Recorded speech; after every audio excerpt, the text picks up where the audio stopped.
Let's consider an argument that even non-believers present for the existence of Jesus. It seems pretty reasonable to argue that if you are fabricating a story, you don't go out of your way to invent aspects of that story that seem forced and artificial. Why make life difficult for yourself? Let's take an actual example, that extraordinary tale of a worldwide census requiring Joseph to take his heavily pregnant virgin bride all the way to his ancestral hometown of Bethlehem, where of course she gives birth to Jesus and thus fulfills an ancient prophecy. This yarn from the Gospel of Luke is so full of improbable, wrong and frankly ludicrous elements that even many Christians recognise that the story is simply a charming fable. But now, here comes the crucial point. It has been expressed, in fact, by none other than the late, great Christopher Hitchens in his magnificent God is Not Great. Hitchens, no friend of religion, was trying to be fair-minded to the Christian case and says this: "The best argument I know for the highly questionable existence of Jesus is why go to a huge amount of fabrication concerning Augustus, Herod, Quirinius, and a census to move the scene to Bethlehem. A much easier fabrication would have had him born in Bethlehem in the first place." In other words, here is inverse proof that someone significant was born in Nazareth, and Luke's contortions became necessary to momentarily shift the action into the place where everybody knew the Messiah had to be born. Does this argument hold water?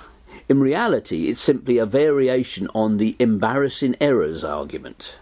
But in this case, we have not an error, but a supposed fact. Where it goes wrong is in assuming that, more or less, someone at some stage, later identified as Luke, sat down and wrote a story weaving some facts he was compelled to use with fictional elements of his own. But he didn't. Luke had before him at least two earlier versions of the Jesus tale, and in the two we know of, Mark and Matthew, the parents of Jesus do not inconveniently live in Nazareth.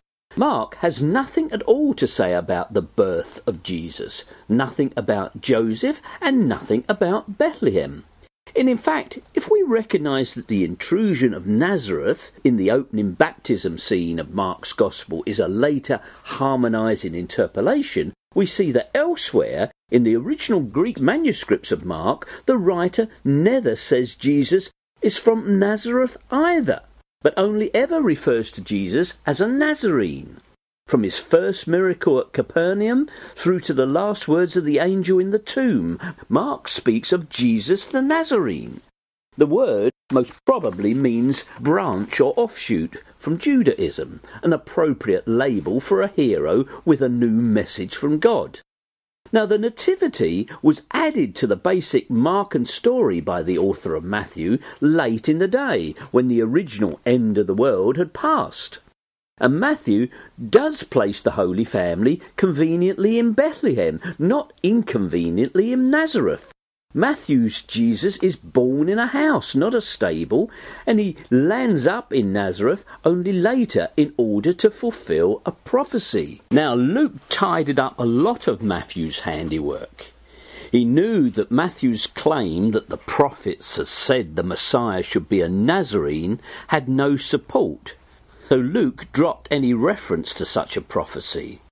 Luke retained the notion, popularised by Matthew's Gospel, that the boy Jesus had grown up in the otherwise unknown Galilean city of Nazareth. But that meant he had to find a pretext for briefly moving the action to Bethlehem, and here a census referred to in the histories of Josephus worked much more convincingly than Matthew's vague Nazarene prophecy.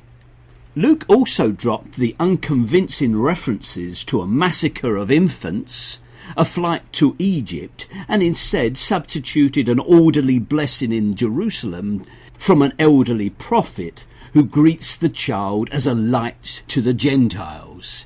He then completes his story with a return home to Nazareth. All very sweet, all very familiar, and all very bogus.